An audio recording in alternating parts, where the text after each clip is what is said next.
pessoas muito ricas, mas muito ricas, que podiam comprar um hospital, podiam comprar muitas coisas, morrendo por não ter o oxigênio, não ter o ar.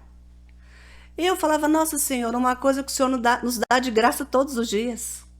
E naquele momento você vendo tantas pessoas que podiam, todas assim, falar assim, o dinheiro pode tudo. Mas naquele momento o dinheiro não pôde dar para ele uma coisa tão básica como o ar, o oxigênio, ele não conseguia respirar. E aí eu via lá o diretor da multinacional, o presidente, não sei de onde, morreu de Covid porque não teve oxigênio suficiente, não tinha cura para aquilo. É Deus mostrando para gente que a gente realmente depende dele para tudo. E tudo que ele faz é extraordinário. Né? Você, às vezes, todos os dias você levanta e você não dá o devido valor. Poxa, mais um dia eu levantei, simplesmente não, é um milagre. A cada dia você levantar, você andar, você falar, é um milagre. O falar, o respirar. Então, a gente já tem que aprender a ser grato com Deus nas coisas tão pequenas, né? Sim, eu tenho. Tem algumas coisas que me marcaram assim na pandemia, a esse respeito, né, do oxigênio. E tem uma frase do Mark Anderson que eu ouvi na época, e ele falava assim, ó: você só saberá que Deus é tudo pra você quando te faltar tudo. Sim, Então você vai saber que Deus é tudo que você tem quando te faltar tudo, porque daí é ali que você pode se apoiar. E tem uma história, né, de alguém aí pelo mundo que foram mostrar a conta do hospital de quanto ele tinha gasto, né, com a internação e estava vivo. E ele começa a chorar. E a enfermeira falou: calma, né? Para tudo tem jeito. Você vai pagar essa conta, né? Fique em paz. E ele continuava chorando e ele olhou para ela e falou assim: eu não estou chorando pela conta que eu tenho que pagar. Eu estou chorando por saber que a vida inteira Deus me deu oxigênio de graça. verdade. Então isso me alegra demais em ver que no momento difícil nós temos uma experiência com o Senhor extraordinária. Sim, Você já fez a conta do que a gente ganha de graça? Eu tenho uma outra amiga que ela é deficiente visual e ela me inspira demais. Você tem que trazer ela. vou trazer. Ah, meu Deus. Emanuele Alckmin. E uma vez ela pegou e falou assim: olhe para as suas mãos. E fez todo mundo olhar para as mãos. E eu quero te falar aí, olhe para as suas mãos agora. E ela disse assim: você está enxergando a sua mão. E todos falaram: sim, estou enxergando. Ela falou: então isso já é um milagre, porque eu não posso enxergar. Nossa, Então são essas coisas que eu sou apaixonada pelo Senhor, de ver que são coisas tão simples, mas que o Senhor vai movimentando a nossa vida para falar assim: você não tem motivos de reclamar. não, Marlene. Quando eu vejo gente reclamando, eu fico tão triste. Eu falo, meu Deus, se ela soubesse tudo que ela tá ali, só o fato dela estar falando, Deus está fazendo um milagre na vida dela e ela não está sendo grata. Deus não me dá nada, Deus não faz nada por mim. E olha, Aurelene, se tem uma coisa assim que o Senhor tem me tocado muito, é que eu quero que as pessoas vejam Deus verdadeiramente como um amigo, um companheiro do dia a dia, das 24 horas, sabe? Não esse Deus de longe, sabe? Esse Deus, eu só vou ver Deus no domingo quando eu for no culto. Não, é no dia a dia, é tomando banho, sabe? É falando, é fazendo uma comida, é dando uma aula. Ali é a manifestação de Deus o tempo todo na sua vida, né? E às vezes as pessoas, elas, sei lá, meio que são ingratas com o pai.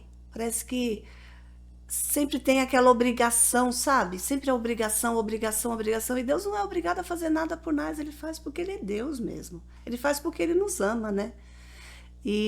Mas é a gente que ama demais o pai, quando a gente vê alguém reclamando dele, dói o nosso coração, não dói? Parece, não fala dele desse jeito, não, por favor, você não conhece ele, se você tem que ter um encontro, você tem que ter relacionamento.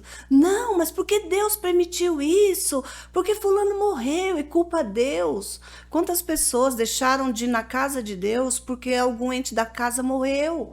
Mas o Senhor, em momento nenhum, ele mentiu pra gente. Ele falou que a nossa vida não é aqui, nós somos passageiros, nós somos de passagem. A nossa morada é lá, a nossa morada celestial. Mas e aí, amiga, o que você vai compartilhar com a gente hoje para edificar esse pessoal todo aí que está nos assistindo? Ó, o pessoal tá todo mundo aqui comentando. Meninas, ela disse que ela estava fazendo uma experiência onde pessoas seriam curadas, né? Então é diante dessa cura que eu vim falar com vocês, né? Daquilo que Deus faz, daquilo que eu já vi. E que de alguma forma você hoje saiba que você é um instrumento de cura. Né? O profeta Jeremias disse: cura-me e serei curado. Salva-me e serei salvo. Então, quando nós enxergamos que nós somos um instrumento de cura, nós conseguimos enxergar que a cada dia, cada situação que acontece conosco, é Deus nos curando para que a gente venha curar outros, né? Então, a primeira coisa que eu quero declarar na sua vida é que Deus te chamou para ser um instrumento de cura. E diante dessa cura, você vai chorar, você vai sentir dor, você não vai entender, mas a manifestação do Senhor vai acontecer. Então, para aquelas que não sabem, quando eu tinha 15 anos de idade, eu tive uma tia que foi tirar trompa, ovário, e ela falava assim: eu nunca senti nada e vou ter que tirar tudo. E eu sempre senti muitas dores. E eu falava assim: tia, se você vai tirar trompa, ovário, eu não sei o que vai sobrar de mim. Porque eu sinto muitas dores. E ela falou assim: menina, vai no médico ver o que é isso. Por aquela palavra eu fui. Quando eu cheguei lá, só de fazer o toque na barriga, ele falou assim: eu vou te pedir um exame, mas eu acho que você tem cisto. Eu não sabia o que era aquilo, 15 anos de idade. Vou fazer o exame e é constatado um cisto no ovário direito de 5 centímetros. Naquela época, ele falava que a única forma de tirar isso era com cirurgia. Não existia remédio. Você imagina uma menina de 15 anos recebendo isso. A primeira coisa que vem na minha cabeça é: eu não vou poder ser mãe. Porque na minha cabeça, naquela hora, não existia a possibilidade de você ter 2 ovários. Para mim, era o suficiente para não ser mãe. E eu confesso que veio esse sentimento, né? Você não vai poder gerar. E saí de lá. E então começa o processo.